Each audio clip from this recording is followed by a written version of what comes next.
first and foremost, when I think about you, I think about the Pony Express days. I remember you and Craig James in the backfield, and I was a kid. And let me tell you something. I made my parents give me the first bike shut helmet, the bike air helmet, and I made sure they got me that robot face mask that you made famous. Did you have any idea that you would make goggles and that face mask so cool? Not at all. Matter of fact, I wore glasses. I still wear glasses. I hated them, and every kid now said, man, I love the goggles and the face mask. That was just a prototype. They wanted me to try out, and it became very popular. I mean, not just very popular. It is the prototype. Even offensive linemen now are wearing that face mask, and of course the neck roll, everything. But again, one of the greatest running backs of all time. Talk to me about your career and just how important, when you look back on it now, what it means to you. Well, I think all of us don't appreciate it when we're playing. You know, the things that we did and were able to do. And even myself, I mean, I look back when I ran for 2,000 yards, you know, it was a great feat. I loved it because, you know, OJ was my favorite player, and I always wanted to break his record because it was him. And then I thought, well, I probably could do it again, but couldn't do it again. And, you know, you just reflect on some of the plays you had, you know, the good and the bad. You know, I remember my worst football game. Still remember that. I played the Washington Redskins in a playoff game. Had 3 fumbles. Can't forget that. It still bugs me. But then I think about the games I played, the Cowboys in the playoff, had 248 rushing. So, you know, you have the good and the bad days in pro football.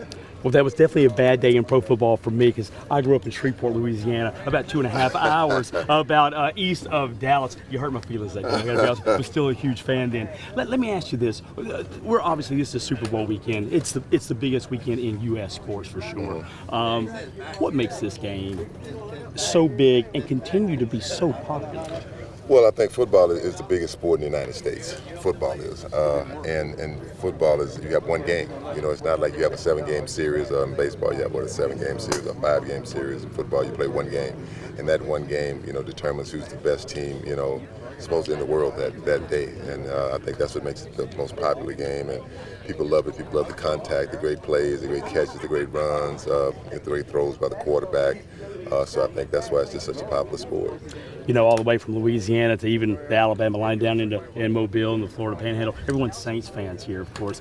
Any fond memories of playing the Saints that you can recall? Well, I can tell you one thing. It was tough playing against the Saints. I mean, I had some great games against the Saints.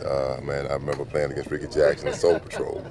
You know, and I tell people they were physical. They were really physical. And I won't forget Ricky Jackson played in my rookie season. And he said, when I saw you on film, he said, oh, we're going to break him. He runs all high and pretty. And I won't forget, when we met at the Pro Bowl, he said to me, he said, man, Eric, he said, I got to say, boy, you ran tough. He said, the harder we hit you, the harder you ran. So, but I love playing against the Saints. I have a lot of respect for the Saints and the organization. And they love to come to New Orleans. You know, I'm going to hopefully get a chance to talk to Ricky and LT. I think they're both here today. But I want to ask you, because you ran, I know what they're probably going to say.